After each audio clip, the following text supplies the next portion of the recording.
Sud Radio, tous au jardin. Bonjour Aurélien Davroux. Bonjour. Et bienvenue sur Sud Radio, responsable végétal chez Promesse de Fleurs. Je le disais à l'instant, l'hiver touche à sa fin, les journées se rallongent, le soleil se fait plus présent malgré le froid. C'est le signe pour tous les jardiniers dont vous êtes qu'il est temps de préparer l'arrivée du printemps, de se mettre au travail, se remettre, si j'ose dire, au travail. Les week-ends vont promettre d'être bien remplis, n'est-ce pas Aurélien Davroux ?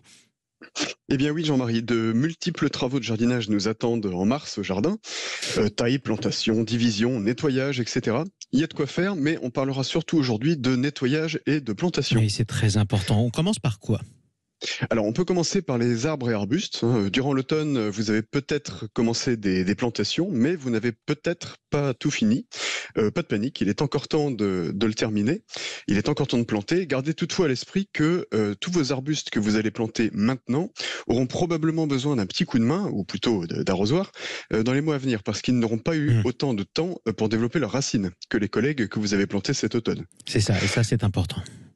Voilà, vous pouvez aussi en profiter pour remplacer vos arbustes qui sont en train de mourir ou déjà morts, mais ne soyez pas trop prompt pour autant à arracher un arbuste qui vous paraît mort, parce que certaines espèces, comme les noyers par exemple, débourrent souvent, donc font leurs feuilles assez tard, et c'est tout à fait normal de ne pas voir de feuilles à cette époque de l'année. Alors, est-ce que vous avez une astuce pour repérer ce qui est vraiment mort ?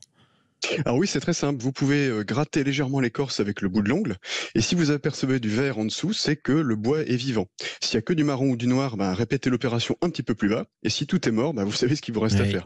Mais comme toujours avec les plantes, il y a quelques exceptions, puisque des plantes, par exemple, comme les fuchsias arbustifs, même si toutes les parties aériennes sont mortes pendant l'hiver, peuvent repartir de la souche. Donc, le mieux, c'est de ne pas être trop pressé, comme souvent au jardin, et de prendre le temps d'observer pour regarder si cette souche va reprendre. Voilà, c'est ça, il respire peut-être encore, c'est important. On inspecte ces arbres. Oui, voilà, pour repérer des branches mortes qui peuvent être malades, brisées ou endommagées à cause des tempêtes de l'hiver, et que vous allez supprimer précautionneusement grâce à des outils de taille surtout bien aiguisés et désinfectés pour éviter la transmission de maladies. La taille également ?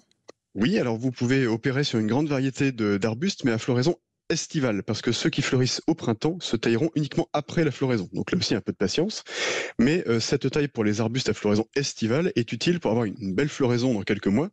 Et donc, sauf dans les régions très froides, vous pouvez déjà vous occuper des buddléias, des cotonéastères, des fusains d'Europe, des cotinus, des romarins, etc. Alors, qu'est-ce qu'on peut faire des déchets de la taille ? Alors surtout, ne jetez pas ces déchets, ne les emmenez pas à la déchetterie. Vous pouvez les broyer pour en faire un paillage qui sera très bénéfique à vos arbustes, que vous allez épandre à leurs pieds. Et puis surtout, n'oubliez pas dans cette optique, qu'il est très dommageable de tailler après fin mars pour la santé de nos amis les oiseaux. Exactement. Puisque vous allez passer le tailluet sur les nichés. Et ce serait dommage. Ce serait absolument dommage. Ça, c'était pour les arbres et les arbustes dans le jardin. Maintenant, on file dans les massifs de fleurs. Beaucoup de travail ? Et oui, là encore, pas mal de travail de nettoyage et de taille.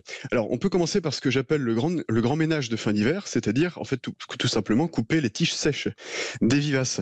Ouais. Alors, le plus simple, c'est de se munir d'une grande paire de cisailles à haie, bien affûtées, et de découper finalement vos touffes de vivaces de haut en bas. Alors, non seulement c'est très rapide, mais en plus, vous allez créer en quelques minutes un paillis nutritif qui va tomber tout seul au pied de vos vivaces. Ça, c'est pratique. Alors, vous allez me dire, pourquoi le faire maintenant plutôt qu'en automne ? Oui. En fait, déjà, il y a de nombreuses plantes qui restent esthétiques une fois qu'elles ont séché, au moins pendant une bonne partie de l'automne. Ensuite, ce sont des bonnes cachettes pour les insectes, pour les coccinelles par exemple, et puis une source de nourriture aussi pour les oiseaux qui vont venir manger des graines sèches. Et il ne faut pas oublier que ça protège aussi vos souches du froid. Et ça, c'est très, très important. En quelques mots, pour s'occuper de la pelouse, qu'est-ce qu'il faut faire à ce moment-là de la saison ? Alors, vous pouvez commencer les premières tontes, mais surtout en réglant la coupe à hauteur maximum. Le but n'est surtout pas de tailler votre pelouse à ras. Ce serait extrêmement dommageable, surtout sur un terrain qui est peut-être encore un peu humide. Donc, c'est le moment peut-être aussi de décider d'un entretien différencié, en laissant pousser l'herbe un petit peu plus et en tondant uniquement pour faire des chemins. Et ça, c'est important.